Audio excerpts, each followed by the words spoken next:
एक दिन baby beer Bablu ने सोचा कि वो उड़ना सीखेगा। उसने पंखों की जगह दो बड़े पत्ते बांध लिए और पेड़ पर चढ़ गया। ऊपर से चिल्लाया, अब मैं बबलू हॉक बन गया हूं, और कूद गया। धप, सीधा कचरे के ढेर में गिरा। सब जानवर हौंस हौंस के लौटपोट हो गए। मम्मा आई और बोली, पत्तों से उड़ान नहीं, अक्ल से ऊंचाई मिलती है। बबलू ने कहा, तो क्या मैं पंख खरीद लूं? बबलू की बर्फ वाली चालाकी। एक दिन बेबी बियर बबलू बहुत खुश था क्योंकि बाहर खूब बर्फ गिरी थी। उसने सोचा, आज तो मम्मा को चकमा देकर मजे करूंगा। मम्मा ने कहा, बबलू बाहर मत जाना, ठंड लग जाएगी। लेकिन बबलू ने चुपचाप अपना स्कार्फ टोपी पहनी और खिड़की से फिसल कर बाहर निकल गया।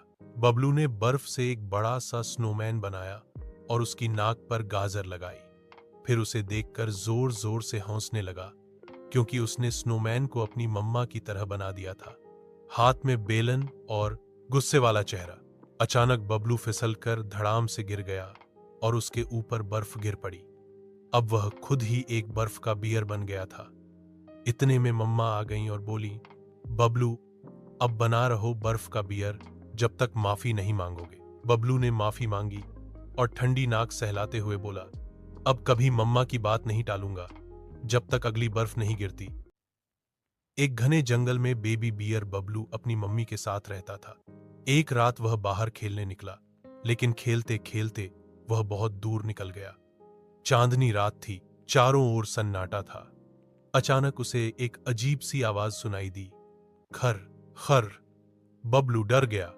उसने इधर उधर देखा, लेकिन कुछ नहीं दिखा। तभी झाड़ियों में से लाल चमकती दो आंखें निकली। बबलू कांपने लगा। वह भागने ही वाला था कि किसी ने उसकी पूंछ पकड़ ली। वह जोर से चिल्लाया, मम्मी। अचानक उसकी मम्मी आ गईं और दहाड़ लगाई। वह डरावना प्राणी एक भूत या उल्लू था जो बच्चों को डराकर उड़ जाता था। मम्मी की दहाड़ सुनकर वह उल्लू फड़फड़ाकर भाग गया। बबलू रोता हुआ मम्मी से लिपट गया। मम्मी ने प्यार से कहा, बेटा, रात को कभी अकेले मत निकलना, जंगल में बहुत रहस्यमयी चीजें होती हैं। उस दिन के बाद बबलू ने कभी रात में बाहर जाने की हिम्मत नहीं की, लेकिन वो दिन उसे हमेशा डरावने सपने की तरह याद रहा। जंगल के एक कोने में रहता था एक प्यारा बेबी बियर जिसका नाम था बबलू।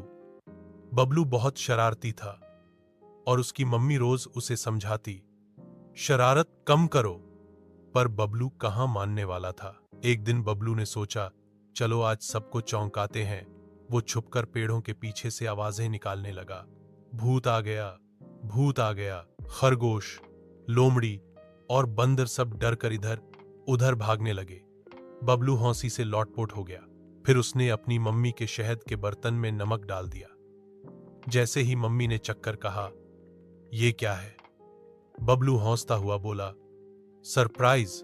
मम्मी ने गुस्से से आंखें दिखाई और कहा, अब तुम्हें सजा मिलेगी, 1 हफ्ता बिना शहद के। बबलू का चेहरा लटक गया, पर फिर बोला, अगली बार मजाक करूंगा, पर नमक नहीं डालूंगा। अगले दिन बबलू ने पेड़ के पत्तों से टोपी बना ली और सबको बताया कि वो जंगल का राजा है। सब जानवर हौंसते हौंसते लौटपोट हो गए। बबलू की शरारतें कभी खत्म नहीं होती, लेकिन वो सबका प्यारा था। आखिर शरारतों में भी थोड़ी मासूमियत होनी चाहिए, है ना? घने जंगल में एक छोटी सी गुफा में बेबी बियर मुन्ना अपनी मां झुमकी के साथ रहता था। मुन्ना बहुत नटखट था, हर समय खेलने कूदने में मस्त रहता। मां उसे हर रोज शहद, जामुन और ताजे फल लाकर खिलाती थी। एक दिन मुन्ना खेलते खेलते जंगल में दूर निकल गया और रास्ता भूल गया।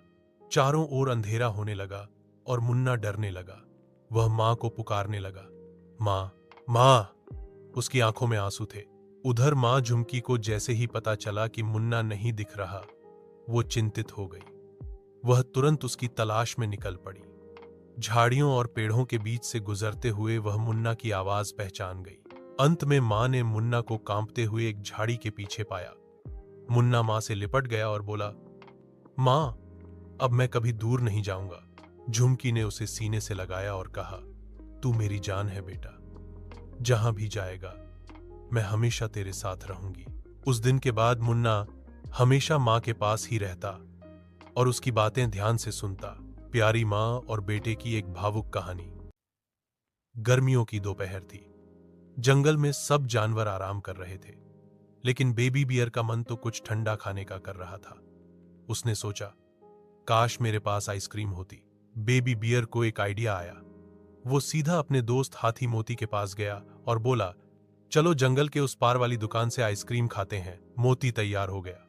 दोनों ने अपनी गुल्लक तोड़ी, पैसे गिने और निकल पड़े। रास्ते में बंदर ने उन्हें देखा और बोला, मैं भी चलूंगा। फिर तोती, खरगोश और लोमड़ी भी साथ हो लिए। सब मिलकर मस्ती करते करते दुकान पहुंचे। वहां तरह तरह की आइसक्रीम देख सबकी आंखें चमक उठीं। बेबी बियर ने सबसे बड़ी चॉकलेट आइसक्रीम ली, लेकिन जैसे ही उसने पहला चम्मच मुंह में डाला, आइसक्रीम हाथ से फिसलकर जमीन पर गिर गई। सब दोस्त हंसने लगे। बेबी बियर उदास हो गया। तभी मोती हाथी ने अपनी आइसक्रीम 2 हिस्सों में बांटी और बोला, दोस्ती का असली स्वाद बांटने में है। बेबी बियर मुस्कुरा उठा। सीख, खुशी बांटने से बढ़ती है और दोस्ती में मिठास सबसे ज्यादा होती है।